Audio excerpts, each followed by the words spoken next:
Mr. Nigel Farage. Good evening, everybody. Thank you, Donald. Well, Martin Schulz, and I wouldn't exactly describe him as a friend of mine. He was leader in the European Parliament of the Socialist Group and nearly always used to interrupt my speeches by screaming at me. He then went on to become the president of the European Parliament and then off, of course, to head the Socialist Party in Germany.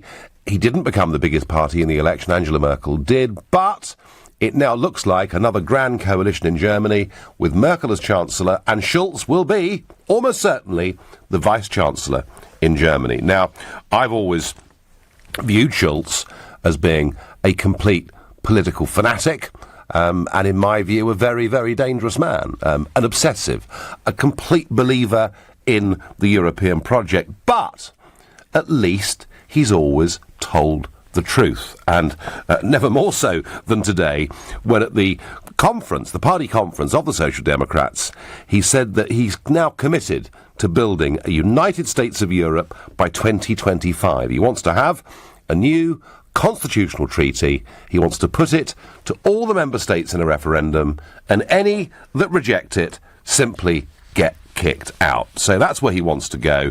And he's not alone in this. Mr Verhofstadt, who of course is the European Parliament's chief negotiator, he's very much in favour of a United States of Europe. And on the Ian Dale show, we had that great friend of mine, Lord Heseltine, who, when Ian asked him, did he support a United States of Europe, said yes. Hasn't told us that for the last 50 years, has he? He's kept that quiet for the last 50 years. And I have to say that whenever I hear people saying, oh, well, of course, Brexit only won because of the great lie of 350 million a week that was on Boris's bus, I respond to that by saying, actually, for 50 years, virtually every major politician in Britain has lied to us, deliberately, willfully lied to us about the true nature of the European project. They knew way back from the days of Heath that this was about creating a superstate with one government and one currency, and they could never, ever admit it. Goodness me, Nick Clegg, in the Nick Ferrari debate that we did in 2014, said I was a dangerous fantasist for even suggesting a European army. So tonight, Brexiteers, you've got the night off. You can, pour yourself something appropriate, because I really do, seriously, want to speak to Remainers, but not just Remainers from the 2016 referendum. No, I want to go back and include people who voted Remain in the 1975 referendum as well. And I'm asking you, if you're a Remain voter, would you be happy to be part of a United States of Europe? And if you believe, actually, one flag, one anthem, one state, it's what Europe needs to be, then call me on 0345 6060 973.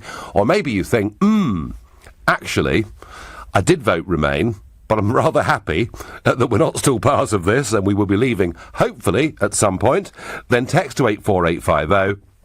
Or if, like me, you think this, in fact, was the secret plan all along, and that actually it won't now mean that just the UK leaves, many other countries are probably likely to do the same, then tweet using the hashtag Farage and LBC at LBC, watch me on Facebook, comment there too. Phil is my first caller, a new caller to the show from Eltham. Phil, good evening. Good evening, Nigel. So you were a Remain voter, Phil, yeah? Yes, on the slight side, I voted Remain, not a strong Remainer, Nigel. Yes. And but it's very disturbing. I don't like the idea of having the euro. I think it's great. I remember the exchange rate mechanism, and I certainly don't like the idea of a United States of Europe with one voice, because Greece is suffering, and now potentially a socialist government, and you'll lose left, right, and centre. They want more or less want you to think the same. So basically, I wouldn't be happy with those two things. And the euro would be, because of the exchange rate mechanism and fiasco. Yeah. I'm glad we've been out of that, and that would be the final straw for me. So, But isn't it funny, Phil? Isn't it funny?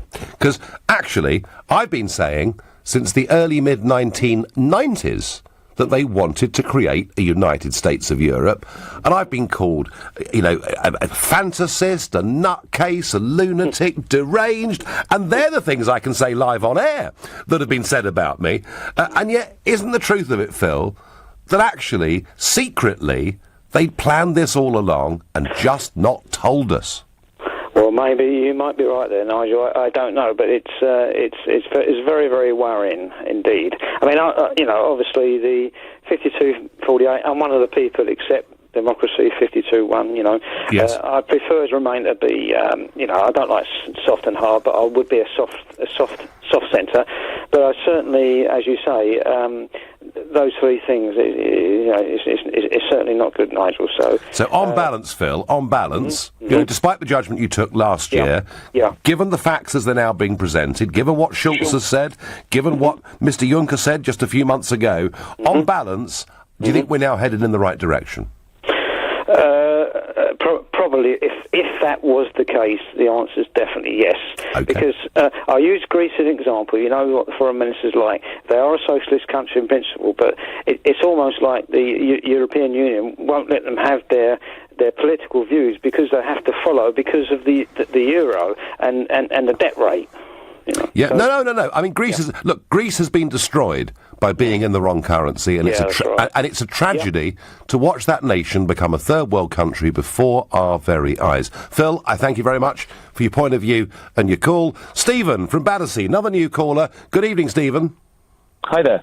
So, were you a Remain voter, Stephen? I was, yeah. You were. And how do you feel about this moving on into the open fully and becoming a United States of Europe? Well, I think you're a very clever wordsmith, Nigel. One man who has no authority, apart from being the leader of a party that's not in government in Germany, has instigated this discussion that you're having tonight. I think you're blowing it out of all proportion. Okay. So I think certainly, before you lay into me, I do agree that many people, and always have, in the European model, want this federal system, which not everyone, and not myself, want. But I don't think to jump to conclusions that this is now somehow the guaranteed policy of all members of the European Union it's ridiculous, to be honest. If it was a federal system, Stephen, I wouldn't want it or like it, but I'd be far less critical of it. This is not a federal Europe that Schulz and others are proposing. It is a centralised, unitary Europe over which the voters have little or no power. If you think of a federal model, take, for example, the United States of America.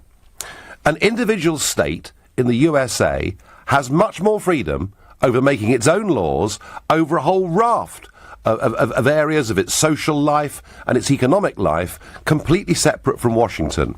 Under the Brussels system that is being developed and is going full throttle as we speak, all power resides at the centre. Why do you say going full throttle? This is. I'm not disputing any of the things you've just said. Again, you're going into it because it makes you sound clever, and indeed you are clever. All right. Well, I'll tell you what then, Stephen. Wait. You just had about 30 seconds, so give me about 10. Martin Schulz, whoever this man is, has gone forward this proposal. It's a headline. It's an explosive headline, and now you're using it to prove somehow that everyone who voted Remain or everyone who believes in some part of the European Union wants the United States of Europe. It's not true. It's not an official policy. And were it to become an official policy, that would be the time for the debate. This is very interesting, Stephen, because in September, I sat not 10 yards from Mr. Juncker, who gave his annual State of the Union speech. All right? And he's the boss man. He is the head honcho in the European Union. While he's in the post, yeah, he is. And he said in his speech that we're to move towards a single EU president, because there are too many presidents and it's too confusing. That member states are to lose their veto over tax and foreign policy. That there is to be a Eurozone finance minister with the ability to intervene in member state economies. There is to be the completion of the European Army, Air Force and Navy by 2025. And I could go on and on and on. It couldn't have been clearer that what Juncker was saying as the boss of the European Union in September was that they are moving towards a fully unified, centrally controlled Europe. Now, and how do they do that, considering there were 28 members, there now are to be soon 27 members? Do you do that without giving any of those members a vote? Is it just Mr. Juncker by himself who gets to decide what he wants when he wakes up? No. So if we had remained members of the European Union, we would have remained with one vote, and that vote would have been crucial. And many others would have had worries about what this proposal that Mr. Schulz is making. So to claim on national radio and on national television that somehow this plot by these secret federalists or people in favour of the United States of Europe is going to somehow encapsulate everyone's lives and force this upon us without us having a say is a complete fallacy. Well, let's try just to stoke resentment. Well, let's try Viviane Reding, shall we? She was the Vice President of the European Commission in 2014. She said, we need to build a United States of Europe with the Commission as the government and with two chambers. What is extraordinary, Stephen, with this debate is, if you're telling me that you're happy with a United States of Europe, you think it's the right way forward, and that the UK either should or should not be a part of it, I'm happy with that. It would never have been forced upon us. That's my point, and this is complete red herring. Well, if you don't, I tell you what, Stephen, if you don't make your own laws, and your own courts aren't supreme, you're quite a long way towards being a province anyway, aren't you? So therefore, this entire debate is irrelevant because you already think it's the United States of Europe. Is that what you're saying? I think it is a unified, centrist Europe that has already taken away from most countries the basic facets that you would consider to make up a nation state. But I understand that. We would disagree on that, probably very politely. But my point is that you have to be very specific and detailed about what you're discussing. This is a proposal by one man. Perhaps there are another thousand. Come on. It's Mr. Juncker, it's Mr. Verhofstadt. And do you know something, Stephen? When Juncker gave that speech, the big, we're heading towards becoming a United States of Europe, hundreds of them, all around me, MEPs, stood and applauded. These aren't the odd voices off centre. This is now the mainstream view, Stephen, in the European institutions. Can I ask you a question then, not a debate? I'll ask you a simple question since you're in the European Parliament. If this were to happen under the current system, and I want you to say it on live radio, when there are 27 member states or 28 member states, and someone puts forward, as they did in the past, a constitution, can that new rule, can that new complete overhaul be forced on one member if they don't want it? No, and that's why Schulz debate is a red herring. And that's why Schulz, I thought it was very interesting what Schulz said, is there should be a new constitutional convention, a new treaty, it should be put to individual member states in referendums, and anyone that rejects it gets expelled from the club. They couldn't. So that at that point we would have left the European Union because it would no longer have existed. But whether leaving it in order to avoid something that may or may not happen. Well, I tell you what we are doing, Stephen. Certain people is ridiculous. We're getting off a train that's headed in the wrong direction. That's my view. You're listening to the Nigel Farage Show exclusively on LBC. It's 7:15. Nick Ferrari at breakfast on LBC. Sexist criminals could get longer sentences under plans to make misogyny a type of hate crime. Sophie and Lewisham, what are you going to tell me, Sophie? I was coming home from the airport. I literally had no makeup on, hadn't slept for 16 hours, and this guy walks past me and goes, "Cheer up, love." And I'm just like, if it was a guy, would another man or another woman ever say that to another human being? They would not. Nick Ferrari at breakfast every weekday morning from 7, only on LBC. With Hampton by Hilton, now open in Aberdeen. Imagine if your business's complete IT requirements could come straight out of a box. Well, that's what Intersys can offer. Complete IT management, cybersecurity, backup and disaster recovery, all straight out of the box. To see how Intersys can manage all your IT, leaving you free to run the business, just search intersys.co.uk. That's INTERSYS. And think IT out of the box with Intersys, a partner you can trust. The binder's broken again, and it's so slow and awkward. Binding will always be a bind with a budget machine and supplies that aren't really up to it in the first place. Talk to Single Source Binding Machines. Their precision German-made binding machines are built to last for superbly bound documents every time, quickly and reliably, complete with free lifetime maintenance. Call 0207 515 0539. Exclusions apply. Lifetime maintenance based on purchase of supplies for the product's lifetime. You know the drill. Put your savings in the bank, earn interest, feel utterly underwhelmed. It's time to talk to Cufflink, the award-winning peer-to-peer company. They're not a bank, but are regulated by the Financial Conduct Authority. You lend your money with theirs onto property loans, and you can get up to 7.2% gross interest on the whole lot. Make the most of your savings with Cufflink. Visit lendingtogether.co.uk. Past returns are not necessarily a guide to future returns. Your capital is at risk. Hi, my name's James and I'm a night shift volunteer at Crisis at Christmas. It's an amazing event that helps thousands of homeless people each year. It can truly change lives. People come through the door with nothing, freezing cold and worn down by life on the streets. But at Crisis at Christmas there's food, company and access to support that can turn lives around. So please, help bring someone in from the cold. Reserve a place at Crisis at Christmas today for just £26 and 8p. Go to crisis.org.uk. Thank you. Party preppers. Get up to 25% off this super weekend at Lidl. So that's a bottle of Cabernet Sauvignon for $3.19. Or a bottle of Barolo, only $7.99. Lidl. Big on quality, little on price. Subject to availability, excludes NI. Sky TV customers, bring the magic of Sky Cinema home this Christmas for just £10 a month. Cozy up in front of your favourite classics, like How the Grinch Stole Christmas. Yes! With over 1,000 movies on demand to watch whenever you want. And get a new premiere every day, like Kong, Skull Island. That's a big one. So, that's Sky Cinema for just £10 a month. Search Sky Cinema. New 18-month contract. Further terms apply. The Nigel Farage Show on LBC. Call 0345 6060 973. As Martin Schulz becomes yet another European politician calling for the full completion of a United States of Europe, I'm saying to Brexiteers, have a night off, because it's the Remainers I want to hear from.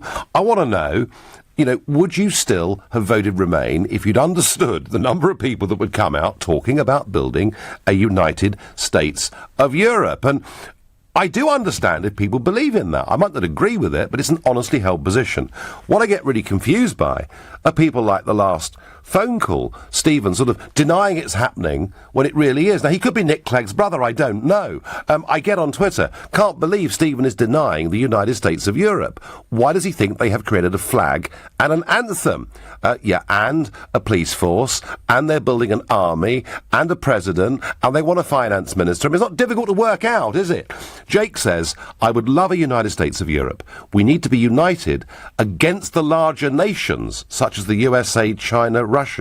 Against the larger nations. Gosh, Jake, now I find that a little bit disturbing. The idea that we have to build a big, strong empire because we want to somehow be bigger than the others or take the others on. I'm not particularly comfortable with that concept. Chris says, I would still support a United States of Europe. Brexit isn't going to happen. Well, we'll have to see what Mrs May does about that. Diane is very honest and says, I can't remember how I voted in 1975. And James says, well, today they've just confirmed what we always knew. Lots and lots of opinion coming in. I feel that the political elite in this country have been utterly dishonest with us on this for 50 years. Nigel, the great lie has been going on since day one. The plan has always been to treat the population of Europe like mushrooms. They have been found out, and the liberal elite do not like it, says Mick. Alex is calling me from Enfield. Alex, good evening. Good evening, Nigel. Good evening. So, you were a Remain voter, Alex? Yes, I was. Can I tell you why I believe that a united or a federal Europe wouldn't be such a bad thing? OK, well, Alex, can we just agree that it won't be a federal Europe? Because in a federal system, the individual states can make a lot of their own powers. Under this system, this would give Brussels much more power in Europe than Washington has in the USA. But if you want to tell me why a United States of Europe is the right way to go, the floor is yours. Thank you. I believe in unity, Nigel. I believe that unity brings power to people and strengthens the whole people included in that union. Let's take UK, for example. UK is reasonably a large country as we are together here. If we were split in 6, 7, who knows what, small countries, surely we would have been much weaker in all sorts of terms, in trade deals, in in influence, in economy, various issues, we would have been weaker. So we're better well-being as we are, as a United Kingdom, I believe. So the same thing would apply for United Europe. Eventually, I believe it's a good idea. The other side of this is also that if we look at the history, and we might have, as you mentioned previously, we might have to take on other big powers or other big nations like China or whoever, or Russia or whoever, because the history has taught us that. And being part of a big union would help us to take on that being by trade or by economically and various ways. So I believe in that being united as people would benefit everyone. There will be slight ups and downs, but in general, main points, main outcome would be positive for all people, as people together, I believe. That's my view. No, I understand the argument, Alex, completely, but this is not like sort of getting a club card from the local supermarket. I mean, this is about people, in effect, transferring their loyalty and nationality to a higher level. And the point I would make to you, Alex, is you can't build a new state. You can't say to people, you're going to have a new identity, unless you first seek the consent of those people. Because if you do it without consent, I think you're storing up real problems for the future. You know, we tried this, Alex, with Yugoslavia. You know, in the early 1920s, we tried to unify a whole group of warring nations under one flag, under one anthem, under one leader. We just never ever asked them whether they wanted it, and it ended very badly. So I do think, and I'm going to agree with you on one thing, I think a United States of Europe is possible if the people of Europe want it. But, Alex, I don't see any evidence that they do. They would, I would have thought they would do the right thing, democratic thing, and ask people or their leaders, their representatives, to sign up for it. But I'm a believer in unity, and that would be a good thing in general. And okay. I know for a fact that divisions do create differences of interest, which often do turn into conflicts, various conflicts. And okay, so, yeah, Alex. I'm up for it, Nigel. Alex, you have a sincerely held view. You've explained it very clearly. I thank you. Alex believes in unity, but I've made the point you can't have a new state without first seeking consent. Carl says on Facebook, it's worrying to have a federal EU right next to Russia. Putin won't like it. Well, a lot of things Putin doesn't like. That's not really the issue. The worry I have, Carl, is when I heard Giscard d'Estaing talking about the European Union becoming the biggest military and economic superpower in the world, I thought, gosh, history shows when empires want to become big for the sake of becoming big, it doesn't always end that well. Hi, Nigel. If the EU was British-dominated rather than German, would you want us to stay in? Kind regards, Ed. No. And actually, Ed, here's my position on this, right? I went all the way back in 1999 as an MEP, believing that the United Kingdom was a square peg in a round hole. We didn't fit. Our history of common law, our patterns of trade across the world, across the world, our history of being self-governing, for all of those reasons, I thought Britain didn't fit. But I was of the view that if the rest of Europe wanted it, that was fine. What I've seen in my years there, I've seen time and again the peoples of Europe in referendums reject deeper integration, reject the European Constitution, just to be willfully ignored by Brussels, who have either made them vote again or ignored them and gone round the back of them. And I do not believe this project has consent. And actually, Ed, my view is I don't just want the United Kingdom out of the European Union, I want Europe out of the European Union. I think they've hijacked the word Europe. I don't believe Europe is that flag, that anthem, and those awful glass and steel structures that are there in Brussels and Luxembourg and Strasbourg. I think Europe is about diverse nations and cultures. It makes it the most fascinating continent on earth. And provided they're all democratically run, they will be at peace. Tass is calling me from Paddington. Good evening. Good evening, Nigel.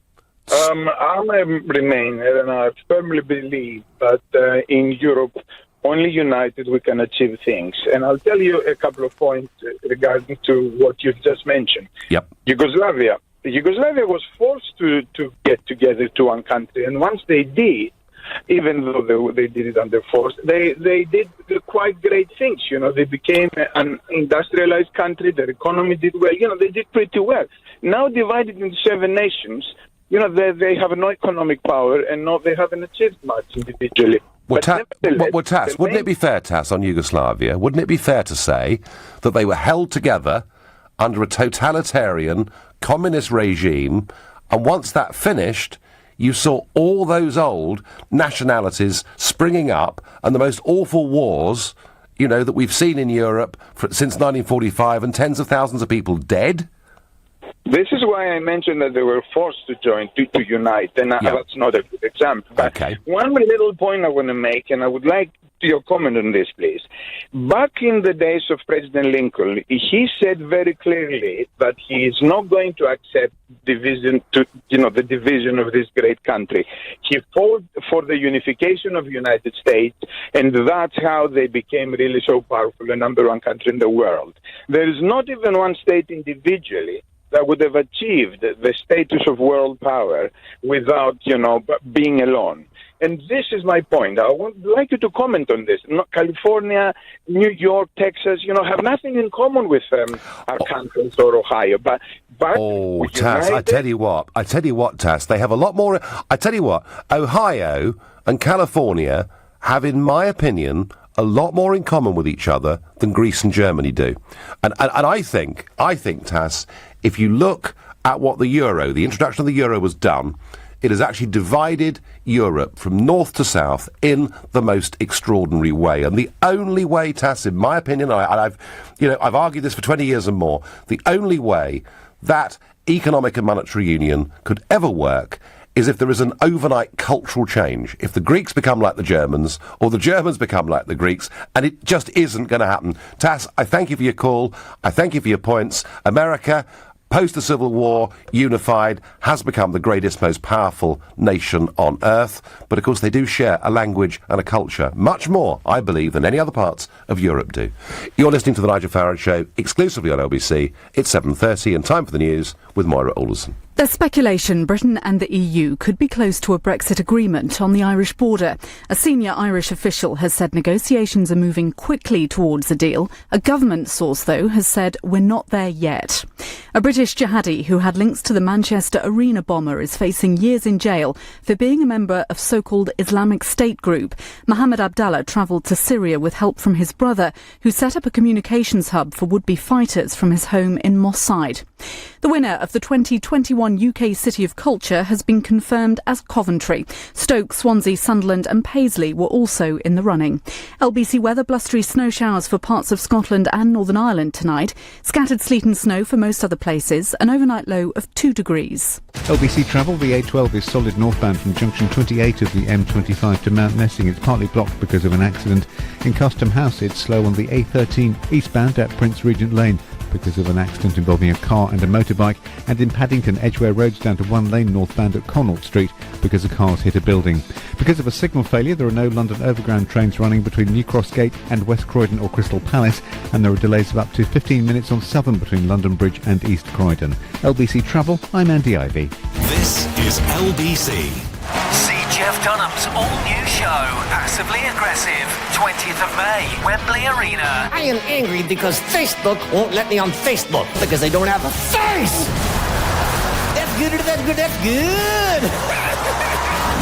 Jeff Dunham, one of his first UK arena shows in 4 years. Tickets on sale now at myticket.co.uk. Don't miss Jeff Dunham, Passively Aggressive. At John Lewis, we'll help you find the perfect gift this Christmas. Our expert partners are always on hand with thoughtful tips and advice, whether you're searching for that special gift or just a little stocking filler. Plus, until Sunday, you can earn double points when you spend on your partnership card, so thoughtful gifts for them can mean a well-deserved treat for you. Terms and conditions apply. Partnership card representative 18.9% APR variable. Credit subject to status. You must be over 18 to apply. John Lewis Financial Services Limited. Points convert to vouchers. Minimum spend applies. Christmas. Made merrier with Sky Mobile.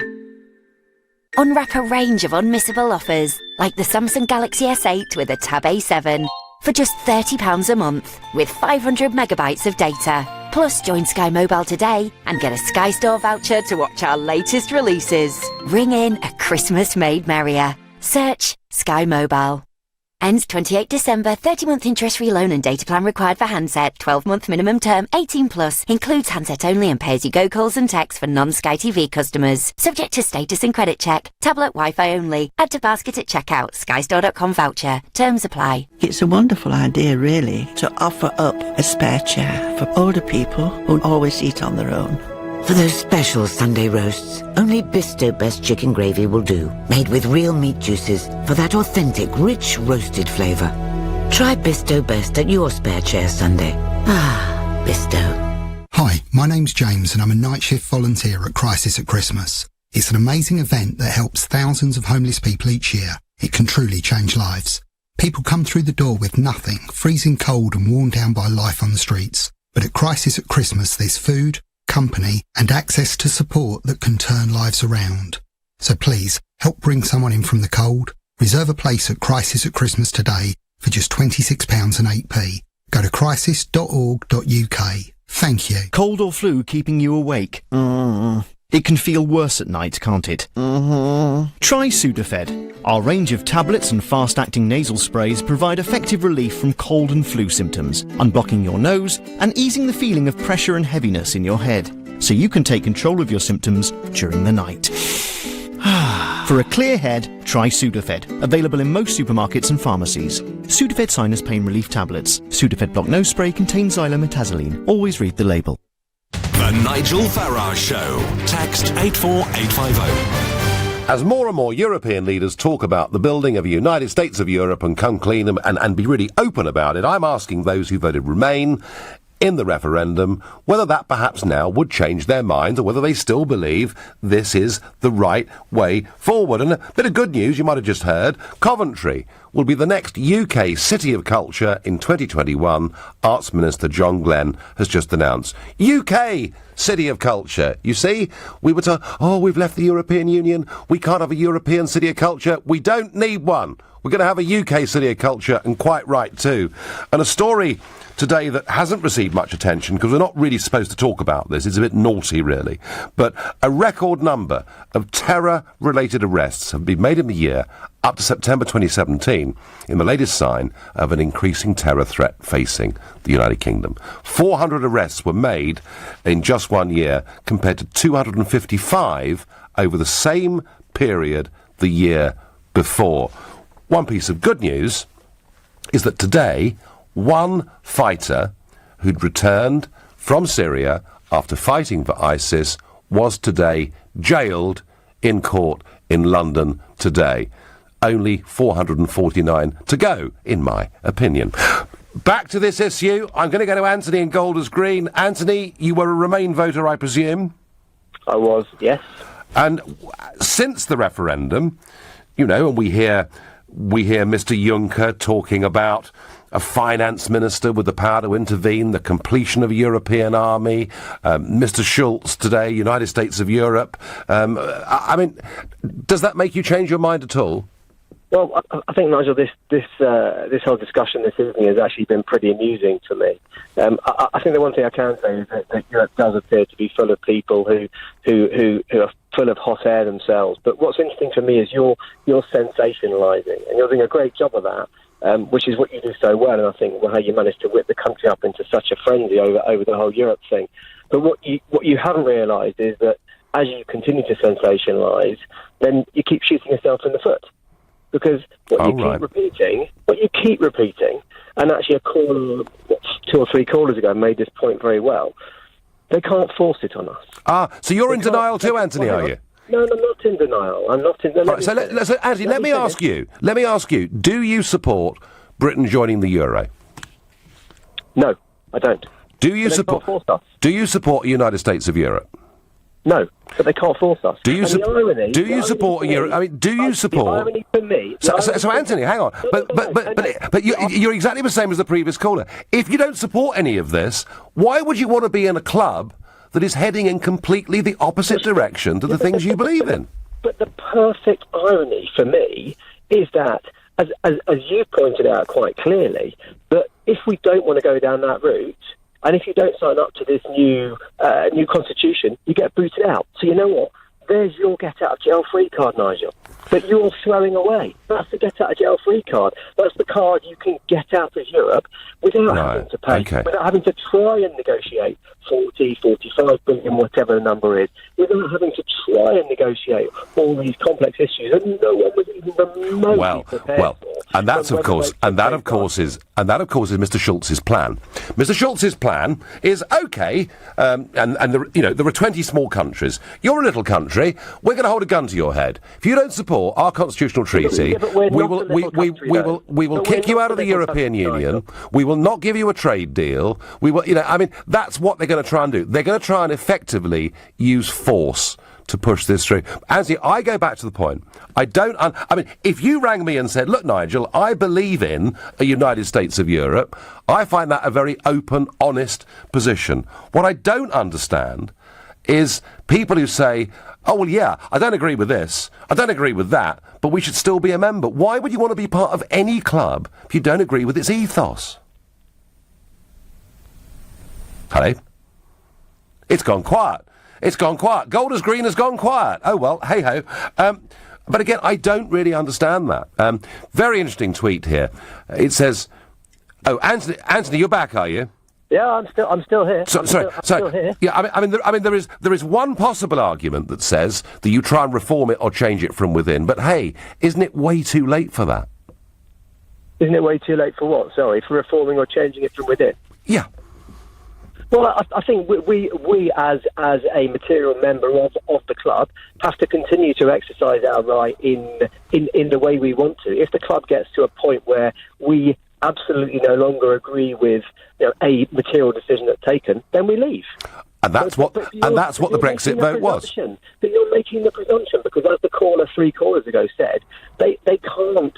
Europe cannot enforce this on the... No, it'll never happen. It'll never happen. Anthony, but they can't. Anthony, the process... The process of integration, Anthony, happens little piece by little piece. And it's been going on for 50 years. We were told... Anthony, I'm sorry. Our parents' generation were told it's a little free trade club, just vote yes in the referendum, don't worry your poor little heads, and then piece by piece by piece, we were dragged ever deeper into a political union. This idea they can't force us, actually, step by step, effectively, they already have. That's why we voted Brexit. But clearly there are some people who, and I still don't understand, why would you want to be part of a club that has said it wants one president, one currency, one finance minister, one army? If you don't agree with those things, don't pretend it's not happening, because actually it really, really is. Very interesting comment here, and a lot of people who support the United States of Europe believe this. They believe democracy and sovereign states are becoming obsolete concepts. They won't survive this century. So the idea is that the nation state is on the way out and the big supranational structure is on the way in. Do you know what? In 1945, there were fewer than 60 countries in the world. There are now about 230. Every single year, new countries are formed across the world, and they're done mostly under the auspices of the United Nations, under the principle of national self-determination. All over the world, actually, big blocks are breaking down into smaller administrative units because people want to govern themselves. Louise is calling me from Islington. Good evening, Louise. Yes, good evening, Nigel. I would say you sound as if you were a sensationalist, but I'll downgrade it to an enthusiast. You are a member at the European debating committee. You are an MEP member and you get paid for that. So you show up on some of the meetings. But somehow I missed you on the meeting which was held about Brexit, where each country was allowed to say, or was saying and putting their point across, except that you chose a completely different subject and then left. Oh, really? And I don't understand. And then you accuse the European Committee of doing the wrong thing with Catalonia, when you should have known quite clearly that each state has its own system whereby the European people are not allowed to involve themselves.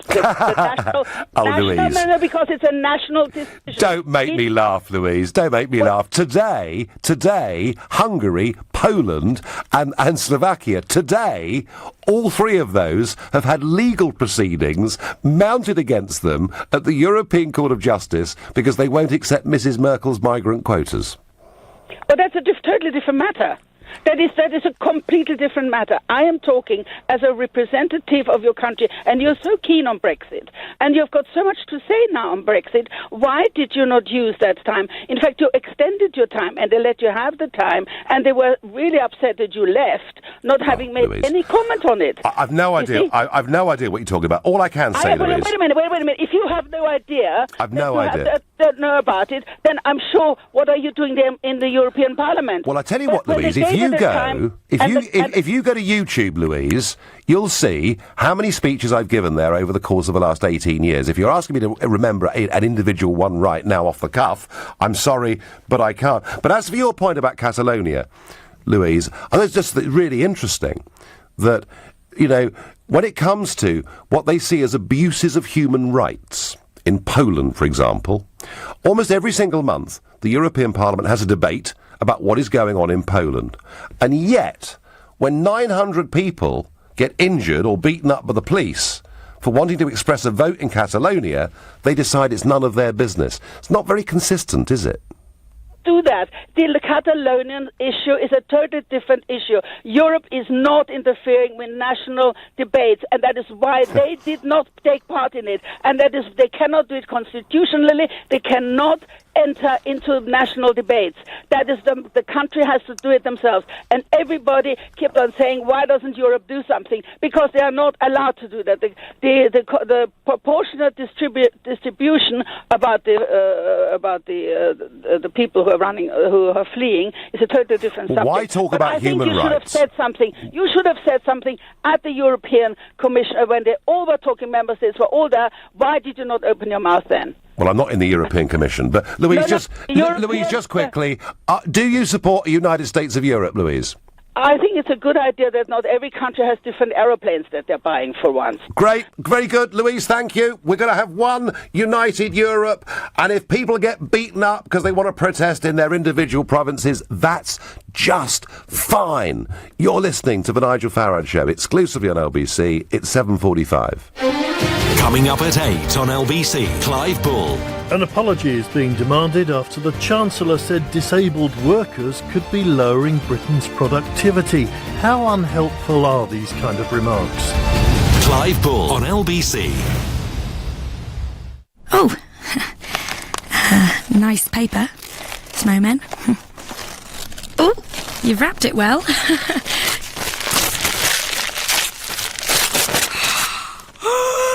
No way! I have wanted this fitness tracker for ages. How did you know? Surprise them with something thoughtful this Christmas. Free delivery on over 10 million new items. From the sharpest fashion to the techiest tech. eBay. Fill your cart with colour. Oh, I said, let's get a new kitchen, like I was getting a coffee. What was I thinking? Demolishing a room and making a new one? Who does this? And how am I an actual grown-up? Relax, relax. It's Trust a Trader.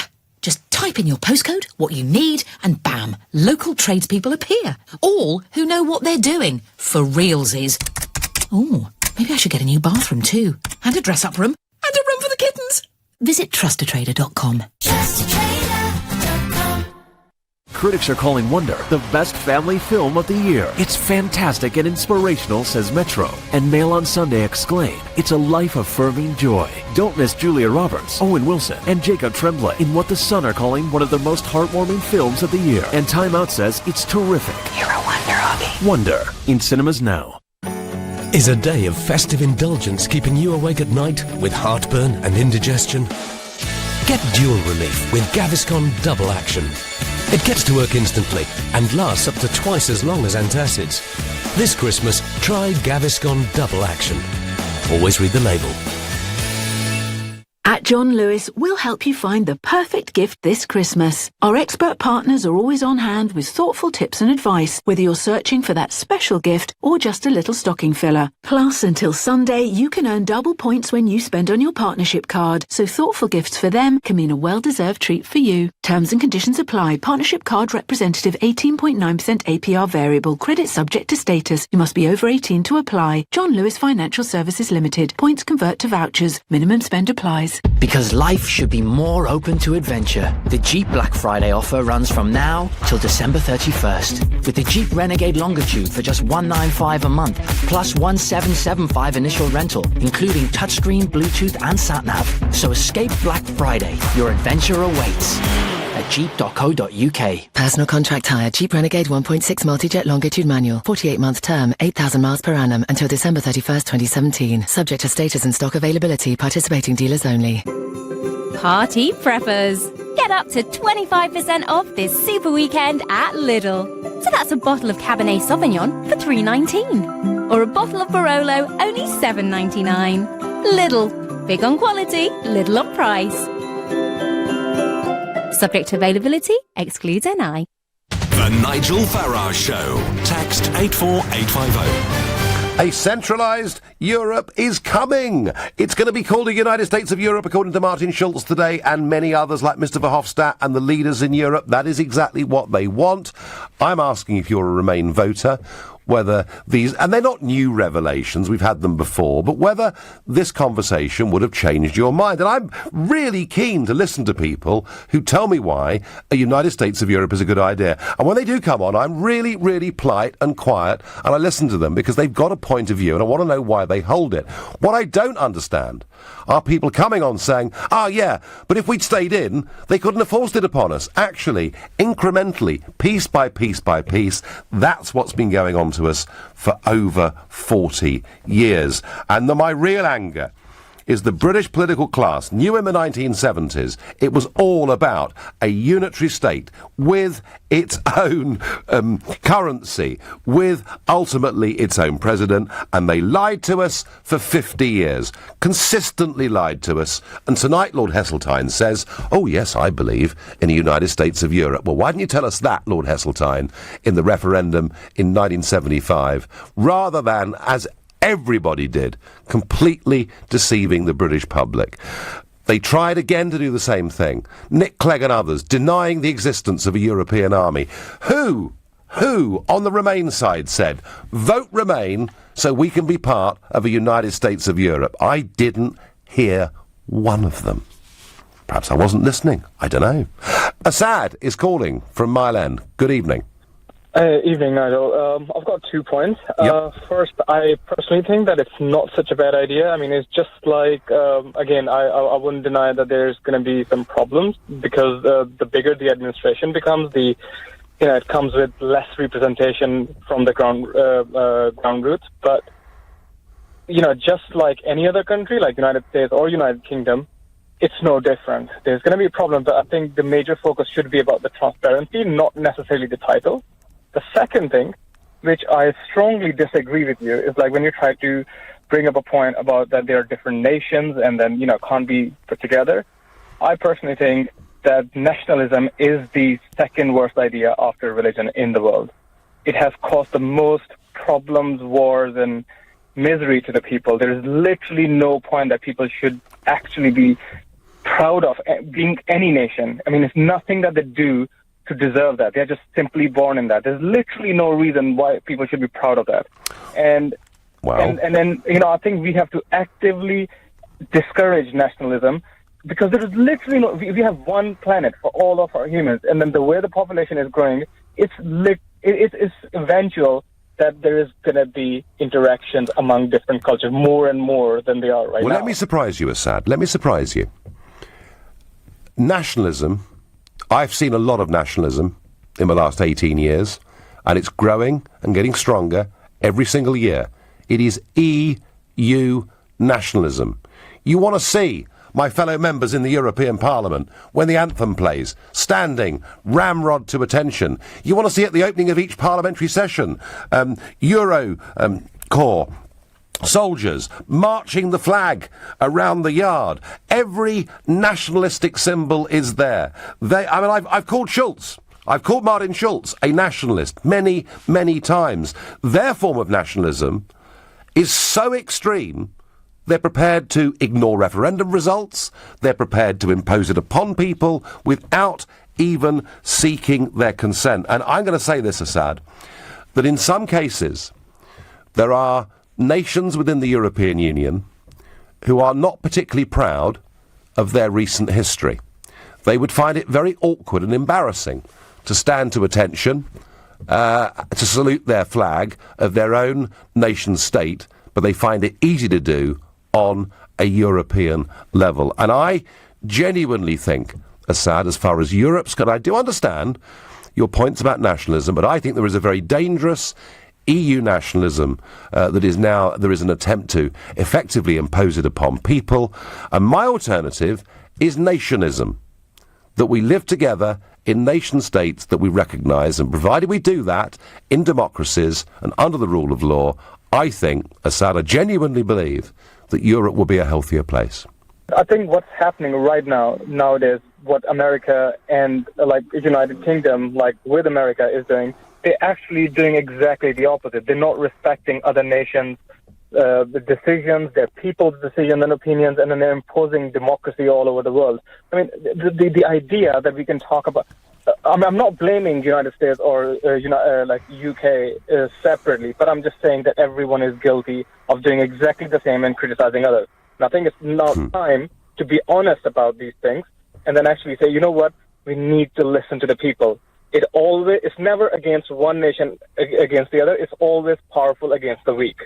And I think the weak are in every single country all over the world. Do you know, Assad, I as far as the opinion of the people is concerned, if we had genuinely free and fair referendums across the whole of Europe, and we asked the people of Europe, do you want a United States of Europe out of the 20, well, you could just about include us still. Who knows, though? I mean, Donald Tusk is going to make an announcement at 6:50 a.m. tomorrow as to whether there's been any progress towards a deal, so we'll see. But, Assad, I genuinely believe that if you put that question to each of those 28 countries on a free and fair basis, I doubt more than 2 would vote for a United States of Europe, and it may be fewer than that. And that's my point, Assad, that it may be a good idea on paper, but in practice, I feel the peoples of Europe are simply too different. And the only time it was ever really tried was with the European Constitution, and the French and Dutch rejected it, and that was the end of the process. Assad, thank you very much indeed for your thoughts. I'm going to go to Owen next, who's a new caller from Edinburgh. Owen, good evening. Hello. Hi. So, what do you think, Owen? Were you a Remainer? I was a Remainer. I wasn't able to vote in the referendum because I was 17 at the time, but right. I was a Remainer. Yep. And I would say that, frankly, I think a United States of Europe, while I think that's it's quite a provocative term, I think that European federalism is quite an attractive proposal, and I think that further European integration would help solve a lot of the problems which people have attributed to the European Union.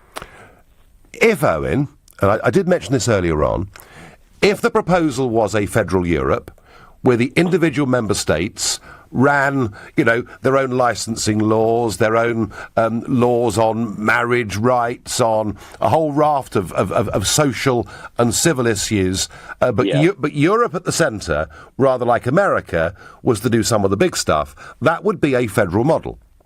All right, but that is not what's being proposed. What is being proposed here and what is being built on is a unitary form of government based in Brussels, where the people that actually propose law and the change of law cannot be voted for by electors or removed by electors. So, I mean, if it was a federal Europe model, I still wouldn't agree with it, but I'd be a bit less vehement against it. I just fear that what they're building here actually is a very, very dangerous formula. I understand that, and I think that I'm very pro-European, so obviously you can tell that. That's why I'm calling to the show. But I don't think that being pro-EU and having a favourable view of European integration means supporting everything that the EU does at the minute. So I think you and I would actually agree that there are a lot of problems with the European Union. I think that it suffers from quite a shocking democratic deficit in its current form. It does, Owen, but because they had the chance... I think that if it was reformed effectively, and if, say, the European Parliament was given the power to propose legislation, if there were reforms involved and perhaps an elected European upper house instead of just the European Commission acting as an executive, I think that Europe would be much more able to tackle problems. So one of the problems which I think could be solved by further European integration is the problem of cross-border crime. Eurosceptics talk a lot about how terrorist attacks in Europe are notoriously difficult to tackle because people can move across borders within the Schengen zone far too easily. I would argue that in fact, closing off borders and depriving European citizens of the rights which the European Union gives them is not the way to solve that. I would say that the way to solve that is to institute programs like, for example, a European investigator. Owen, we've had Interpol since 1923, I think they were formed. Owen, your point about reform, all these arguments were made at the time of the Great European Constitution Convention back in 2004, and all of those arguments were ignored. You've been listening to The Nigel Farage Show here on LBC. I'll be here on Sunday morning at 10 a.m. At 10 tonight, it's Ian Collins.